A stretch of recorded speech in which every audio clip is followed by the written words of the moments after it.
안녕하세요. 저는 중앙대학교 병원 소화기내과의 조영윤입니다.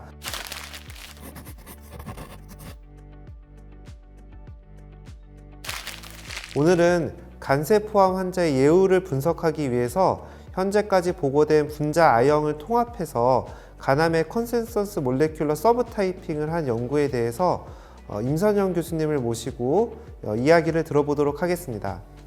안녕하세요. 저는 고대 안암병원 소화기내과 임선영입니다. 불러주셔서 감사합니다.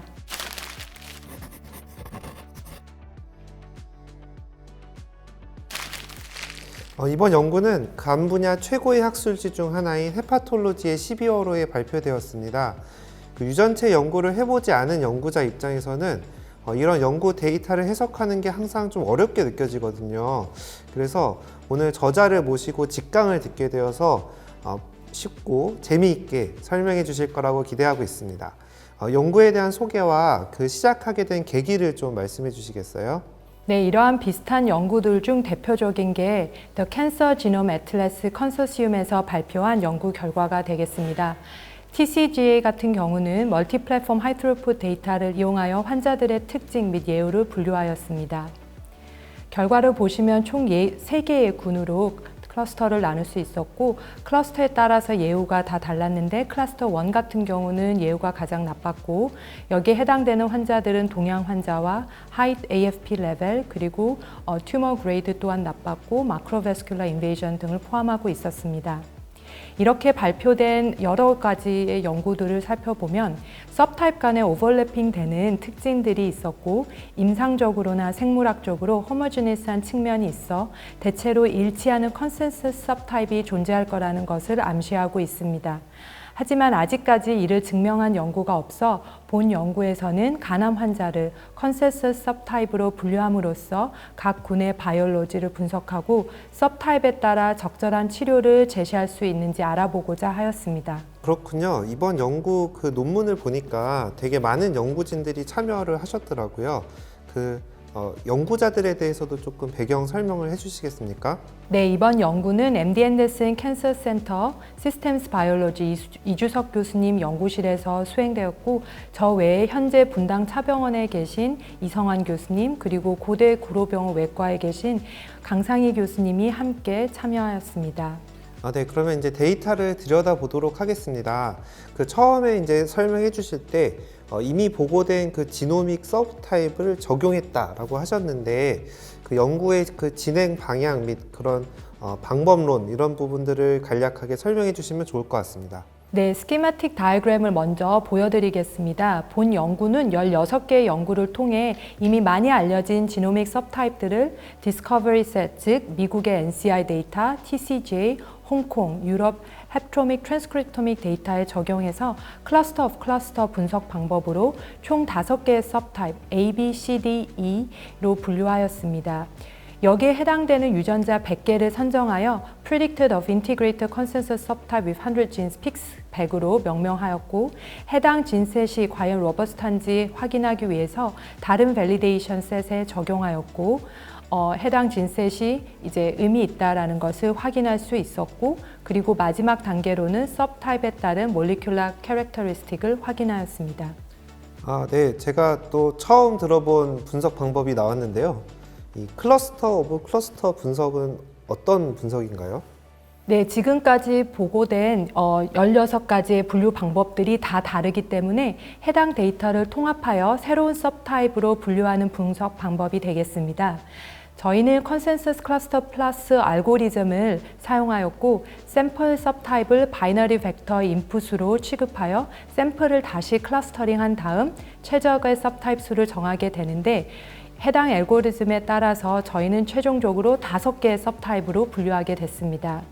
네, 그래서 이렇게 5개의 그 새로운 이제 그 서브타입을 이제 만드셨는데요. 이것의 임상적인 의미는 어떤 게 있을까요? 네, 서브타입에 따라 예후가 다르게 관찰되었는데요. 트레이닝 코어스에서 보시면 서브타입 A의 생존율이 가장 낮았고 서브타입 D, E의 예우는 비교적 좋은 것을 확인할 수 있습니다. 그리고 오른쪽에서는 이제 밸리데이션 셋에서 저희가 봤는데 여기에서도 마찬가지로 서브타입 A 같은 경우는 예우가 가장 좋지 않고 D, E는 예우가 비교적 좋았고 또한 서브타입 A 같은 경우에는 디스커버리 세트 그리고 밸리데이션 셋 모두에서 리커런스 리스크 스코어가 모두 높은 것을 보실 수 있겠습니다.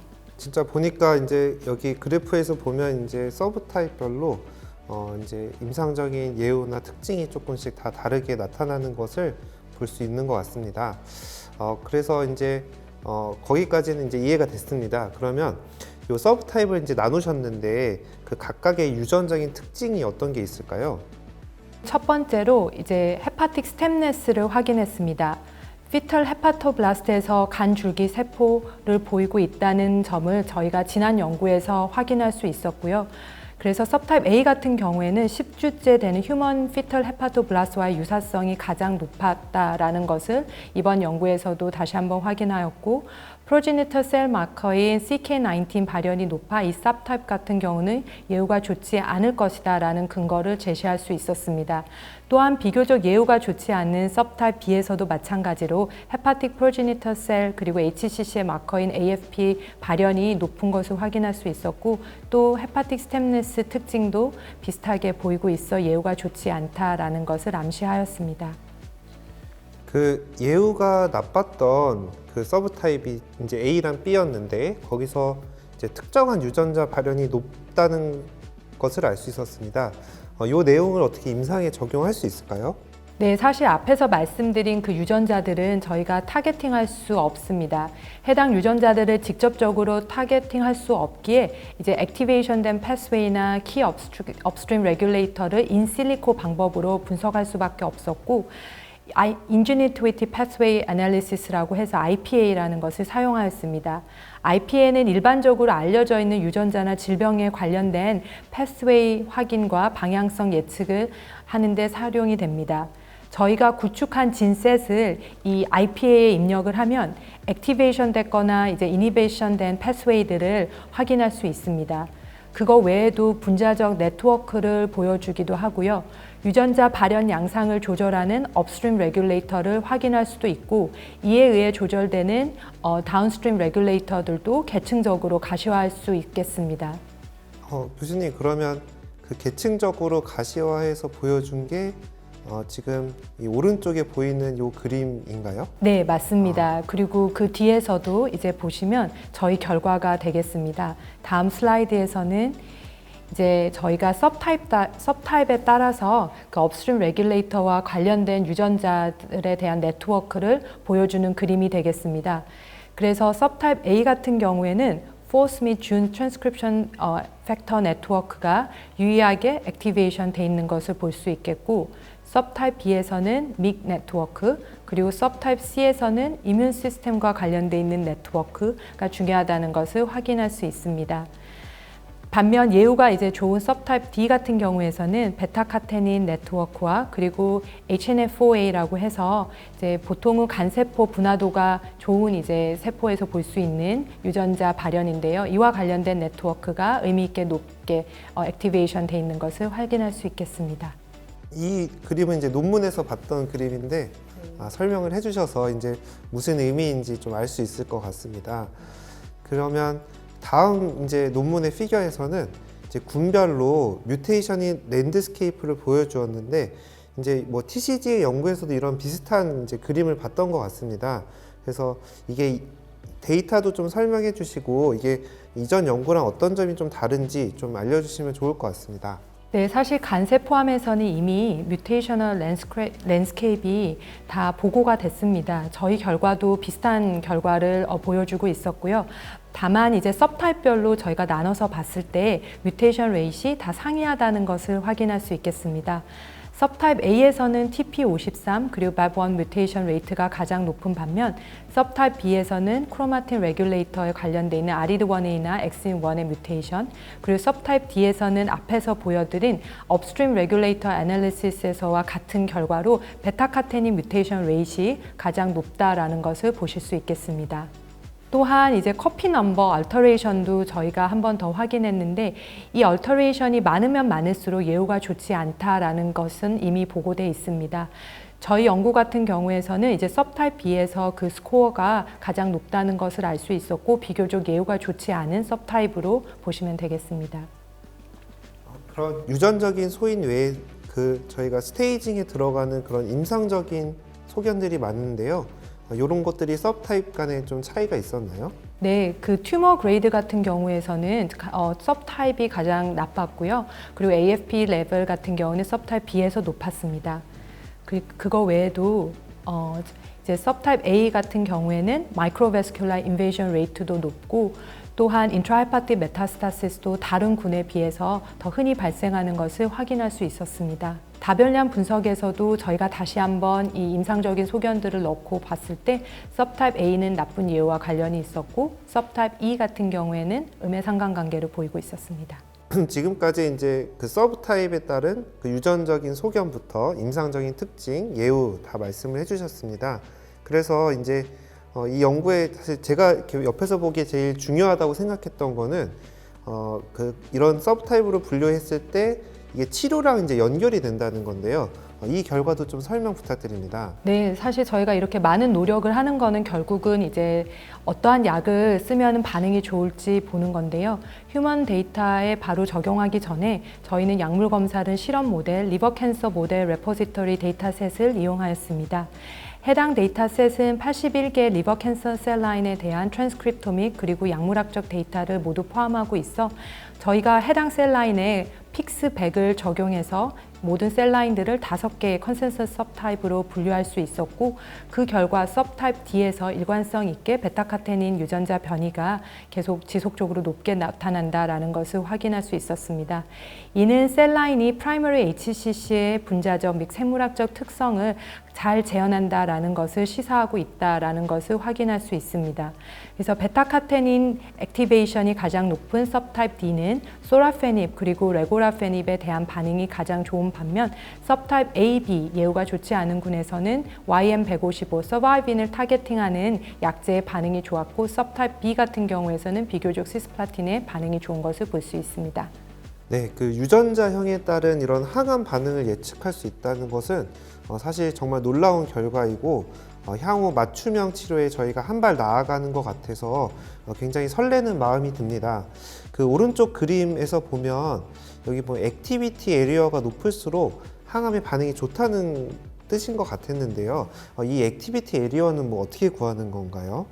액티비티 에리아는 저희가 따로 구하지는 않고요. 이미 리모 데이터베이스에 이제 제시되어 있는 값입니다. 그래서 그 값이 높으면 높을수록 약물의 반응이 좋다라고 이제 해석을 하실 수 있겠습니다. 그러면 그 셀라인 연구에서 조금 더 나아가서 이제 동물 모델이나 이런 쪽에서도 이런 것을 증명이 했는지가 좀 궁금합니다. 저희는 이제 소라페닙에 대한 약물 검사를 하였습니다. PDX 모델에서도 유사한 결과를 볼 수 있었고 서브타입 D로 분류된 PDX 튜머 같은 경우에는 반응이 가장 좋은 것을 확인할 수 있었습니다. 베타카테닌 발현을 억제한 셀라인에서는 반대의 결과를 보실 수 있겠습니다. 네, 그 각각의 면역학적인 특징도 좀 알 수 있을까요? 저희는 RNA 시퀀싱 데이터에서 그 T셀 리셉터에 대한 스코어를 평가하였을 때 서브타입 A 그리고 C에서 높은 값을 확인할 수 있었고 이뮨 체크포인트 이니비터의 반응을 보일 확률을 분석하였을 때도 서브타입 C에서 가장 높다라는 것을 확인할 수 있었습니다. 다음으로는 인실리코 방법으로 사이버소트를 이용했을 때 이뮨 인필트레이션을 이제 확인하였고 여기에서 서브타입 C 같은 경우에서는 이뮤노 액티브한 M1 마크로페지 인필트레이션 그리고 CD8 T셀에 대한 인필트레이션이 높다라는 것을 보여주고 있었습니다. 이러한 결과들을 통합적으로 봤을 때 이제 서브타입 C 같은 경우는 이뮨 체크포인트 이니비터의 반응이 좋겠구나라는 것을 저희가 예측할 수 있게 되었습니다. 최근에는 이제 퍼스트 라인으로 가장 많이 쓰는 치료가 이제 이런 이뮨 체크포인트 이니비터가 되는데 그것에 대한 반응도 예측할 수 있다고 하니까 되게 임상적으로도 의미가 있는 결과인 것 같습니다. 네, 그래서 이제 저희가 마무리하기 전에 간략하게 이제 그림으로 요약을 하겠습니다. subtype A 같은 경우에는 헤파틱 스템리스 특징을 보이고 있어서 이가 이제 나쁜 예후와 연관성이 있었을 거다라고 생각을 하고 있고요.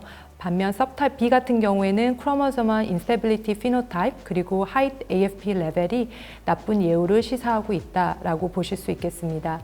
subtype C 같은 경우에는 T셀 리셉터에 대한 스코어 그리고 베이스라인 이뮨 액티비티가 높아 IO에 대한 좋은 반응을 보일 것으로 예상하고 또한 subtype D 같은 경우에는 베타카테닌 뮤테이션 레이트가 높았는데 셀라인에서도 동일한 결과를 보였고 소라페닙에 좋은 반응을 보인 것을 확인할 수 있었습니다. 마지막으로 subtype E가 가장 좋은 예후를 보인 subtype이었고 여기에서는 HNF4A 그리고 임상적으로 좋은 소견들을 가지고 있는 특징들을 가지고 있어 여기에 해당될 경우에는 당연히 예후가 좋을 것으로 예상을 할 수 있겠습니다.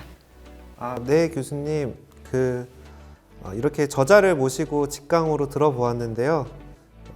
저자를 모시고 들어도 어려운 내용인 것 같습니다. 그래도 혼자서 공부할 때는 잘 이해가 안 됐던 내용들을 많이 알 수 있어서 저는 되게 유익한 시간이었던 것 같습니다. 아무쪼록 이 영상이 여러 선생님들의 연구와 진료에 많은 도움이 되었으면 좋겠습니다. 감사합니다. 감사합니다.